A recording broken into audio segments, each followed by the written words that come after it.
So this is also an interesting article coming to us out of Sarasota. Some nefarious, I'm going to say allegedly. Honestly, the way it's all kind of built out, I think the agent's probably clear of anything, honestly. But we're going to go ahead and talk about it. In Sarasota, it says a double-end real estate deal in Sarasota nets big commission, but provokes lawsuit questions. A lawsuit, questions. All right, so Barry Cohen and his wife were positive the waterfront home on West Royal Flamingo Drive in Sarasota was perfect for them, and they're willing to pay for it. But when their offer of $500,000 over the $4.5 million asking price was snubbed, they were surprised, sending Cohen looking for answers from the owner. I went to the neighborhood. He was walking his dog, and we talked. This was the house we loved. It didn't take long for Cohen and the owner, Thomas Davenport, to be suspicious of the deal put together by the salesperson. I don't really want to name him because it's all a whole lawsuit thing. Who was the transaction broker for both Davenport and the winning bidder. As they shared their stories, Cohen and Davenport concluded that Cohen's offer was the highest and best, but was not presented that way by the agent. I'll say his last name, Pettingill. So can I ask a question real quick? Yeah. So this is in Florida, and I don't know how things work in Florida, but so he's the listing agent and then represented the buyer, but he's not the broker. I happen to know a lot about Florida real estate because I watched the whole 30-minute presentation on this website about this case because I was trying to figure out what they like. What do they have? Like, what is it? Yeah, this is the only part I don't fully understand. So you had the listing agent that represented the listing, right? He's getting offers, multiple offer situations. Yeah. One of those offers is his own. Right. Cohen had been a buyer that submitted an offer, right? Mm-hmm. Of $500,000 over list price. Thought he was highest and best. With no inspection contingency, remember? Right, no inspection contingency, just like the winning bid. But the winning bid was $4.6 million. So this guy had offered $5 million. $4.6 million closes. Right. And so they're like, why did that happen? That was $400,000 less than my offer. Right. And the seller's like, what? Yeah. The seller's like, hold on. That doesn't sound like the way it was presented to me. Apparently the agent verbally presented the offers to the sellers, and the one he represented, he pushed more. This is all allegedly, apparently, whatever. Right. And the other three were rejected offers, and it was all done verbally to the sellers. Like, here's the offers. He didn't actually see there was something about it that, and they don't come out and say like, well, they didn't say that you had an escalation clause that would push it $500,000 up. They just said, he denigrated the other four offers, including the Cohen contract, stating they were inferior. And this guy was there an appraisal on these, or were these cash? Does it say that? I don't know. I think they were both. I think they're cash. Okay. So then it goes into like how that he collected an entire 6% commission of $276,000. We don't know that though yet. I'm trying to figure out exactly where that comes from. D. Jones said both were cash. Both were cash. So they seem like apples to apples, right? What am I missing? So in one of the things we don't know is what happened to Cohen's real estate agent. Oh, okay. He's not mentioned at all. Well, okay. I was going to save this, but hold on. Let me go back to the article. At the very end. Okay. At the very end, it mentions. Hold on. I need to get to the very end. Everyone. So this is from Goldman, who is an attorney and realtor, Rob Goldman. He advises sellers, blah, blah, blah. Everything has to be presented to the seller. Nothing can be hidden from the seller. If I wonder whether I should disclose something or not, I disclose it, right? And then it goes on to say Cohen, who ended up buying another multi-million-dollar property in Sarasota through this agent. Yeah. So it's the other agent had another. So what that agent did was he said, "Hey, I'm sorry we lost that on this one. There's another property coming up, but it's $2 million more." But And the if guy you was like, didn't trust "Okay." this guy, why did you still buy a house with him? 'Cause Well, he says it's the quote, "They had us over the barrel. They knew that was the that was the property we wanted." So the what he's suing for, what the buyer is suing for, is the difference in sales price. He had to pay 2 million more for the one he got, so he wants that money back because he would have saved that if he bought he the would other have one. ended up. So he bought a $7 million house instead of a $5 million house. Yeah. I think he's got way Uh, bigger, way less problems than he's. I don't know. I feel yeah. like he's doing The pretty the good. the brokerage and the agent said that there's no merit to the allegations against him. Unfortunately, not at liberty to discuss while litigation is pending. So this brought up several issues. One was the representation issue in Florida, and someone on the where's this News Channel 8 in Sarasota. Yeah, this is a Someone local article, by the way. Right. Someone chimed in on their broadcast and said, I've got 30 years of experience in the business. Dual agency should be outlawed. And the newscaster was like, actually, dual agency is outlawed in So Florida. then, You're how not did allowed to this be a dual. agent do dual agency?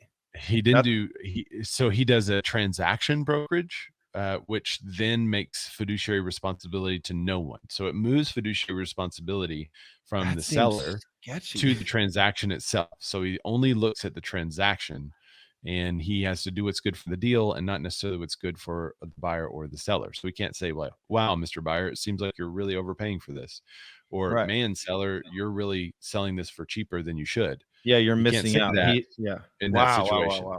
Wow. So Wow. he becomes transaction brokerage. Now, in some states, you can do dual agency. And if you do dual agency, your fiduciary responsibility is to both Both. Yes, the that's how it seller is and here. the buyer. Yeah. So in those cases, I think the buyer probably would have gotten a little bit better representation, it seems. But well, I don't know if Cohen was represented or not. It doesn't mention anything about his representation. It never does, which you think it would, because he would say, No. my agent didn't, so maybe he was trying to go directly to him as well. But then that I feel goes, like there's got to be something else involved. There's got to be something that he said. I don't know. I just feel like there's something else there oh, there you that go. has not come out yet, and D that people said aren't talking about. Cohen had his own agents. He said it on the news. Oh, Cohen does have. Okay, I haven't seen that. I watched the full 30-minute thing. I didn't see that. I mean, isn't this kind of a smoke, there's fire thing to anyone else? Yeah. You wonder how many other times it's happened, which is one of the reasons why the buyer's bringing the lawsuits, and it's so public because it's worth so much money. Yeah, if It this does were bring up a some, $8,000 commission, I don't know if we'd get, but this is 246 grand he made. It was a right, full 6% commission. right. And there's, I think in Canada they disclose the specifics of the contract once they go under contract. Yeah. And by the way, Canadians correct me. There's like a thing where once they go under contract, they're still under contract, and they like say, "Here's what it sold for. Here's what it's under contract for." While they're that's still pretty. under before they close. Oh, I don't know if Yeah. that's. I guess that's not bad. It's just if it doesn't close, that's not an actual sale, so you can't really go by that number anymore because it's That's interesting. the number doesn't mean anything until it closes, right? But Some kind of disclosure thing. uh, So this brought up a no representation discussion, which I think is good if you're looking for videos to make on YouTube or Instagram or Facebook. This would be a great case to talk about. You have yeah, the no representation issue. You have the dual agency representation issue. You have putting everything in writing. So apparently, the part of the complaint is that these offers were not presented in writing. Well, one of the things that we do is, especially if we're in a multiple offer situation, I'm uploading all of those offers to a box like a Dropbox. Then I email that to the seller and let them know whenever offers hit. And that way they can see them all. We go through them, then I call them and we go through each contract line by line, page by page, and yeah, discuss the differences. They take notes, and then they yeah, pick one. And the ones they don't pick, they have to sign saying that they did reject those. And yes, that assures the buyer, hopefully and supposedly, that will assure the buyer that the seller did see that offer and they did reject that offer, in fact. well, and So we I'm have wondering if that happened. If, like, what if the seller just took the guy's word for it, and then when he said, "All right, sign these. Here's your rejections," and they just signed them and didn't read them, that now goes to the fault of the seller because well, what if there were no signed here's the rejections? document. Yeah, if there are no signed rejections, then I think it would be the fault of that agent. And was there an actual offer on paper? They're talking about a verbal presentation of offers. I think the offer itself was on paper, but the presentation of offers to the seller was verbal, and they Right. didn't like that. So Well, Cohen is so suing the seller also, apparently. He probably thought the seller wanted a lower commission since the agent had both sides. Maybe. Julie Moon says, what? Seller don't read the contracts? Melissa Mars says she emails them and have them numbered. Then she makes a spreadsheet with all the important terms, deadlines. So you can do the spreadsheet thing, but that's dangerous. If you, as a real estate agent, make a typo on that spreadsheet and yeah, you what if leave you off a say number, that's So I just send them the documents. I don't make any kind of summary.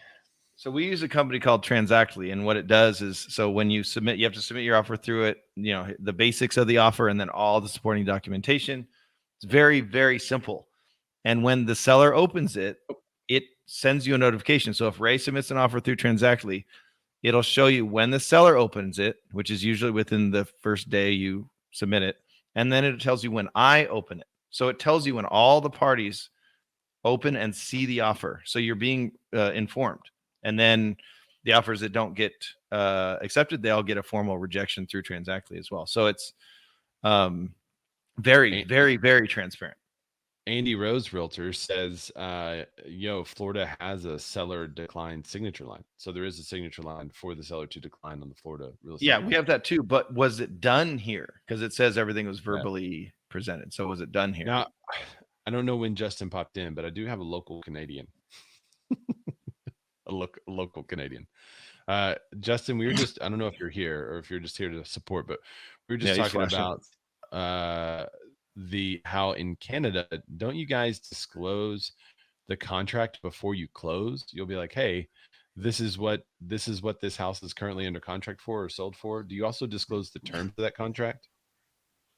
So it depends if you're talking commercial or residential. Residential, yes. So you'll see the sold price of that property before it actually closes. You'll see the closing date, but you won't see the terms and condition of it. There's a weird thing that we do too, where if it's conditional on financing and an inspection, you can see that while it's conditional, but after it's firm, it's typically just the price and the closing date. On the commercial side, they can suppress listing information, which they do like crazy. So if it's conditional, they don't post it at all. Actually, even after it's closed, you have to go through the TerraNet system or land registry to find out what happened. You can't find out any terms of any leases or anything. You just see the actual rates.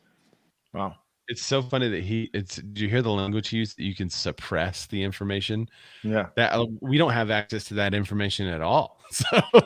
So that's really interesting. I mean, the difference in how you guys do it. So you can, the price and the closing date is disclosed, but not the individual terms of the contract. So in this case, if this were the case in Florida, Mr. Cohen would have seen a $4.6 million offer get accepted when his $5 million offer was rejected. Do you guys in Canada have a lot of lawsuits that happens when people are like, hey, that's a lower offer than I submitted, I need some proof here? Well, it literally happened to one of my guys last night. So we submitted an offer. They did a price drop on a property way lower than they should have. So we gave them a full price offer. And then they were verbally negotiating another offer, which means nothing until it's on paper. I think there was some shenanigans that happened. They ended up accepting an offer 50 grand less than our offer. And I had a discussion with another seller I have in that community because that will directly impact her sale. And lo and behold, by attrition, within probably a couple of days, that seller is going to find out. And yeah, you will see it get escalated. Lawsuits are very different here. Oh, sorry, I got a call. Local board and then RICO will make a governance and they can actually make a ruling on it. And then there will be small claims court and obviously your typical lawsuit process if it's deemed worth it. I don't think we will in this case. I think we'll just try to get to the crux of the professional standards aspect of it. But yes and no, I guess, are my answers. Very interesting. Well, thank you for enlightening us, Justin. I appreciate it.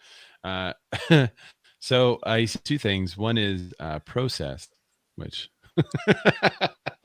we all say process, right? Process. But the other thing, that disclosure, that's pretty wild. I could definitely see how that would expedite some of the lawsuits and stuff like that. We record sales at the MLS, but rarely do people go back and check what a home sold for, that kind of thing. I mean, sometimes you'll have a buyer ask a question, but it's very, very rare. Really rare. It just comes up.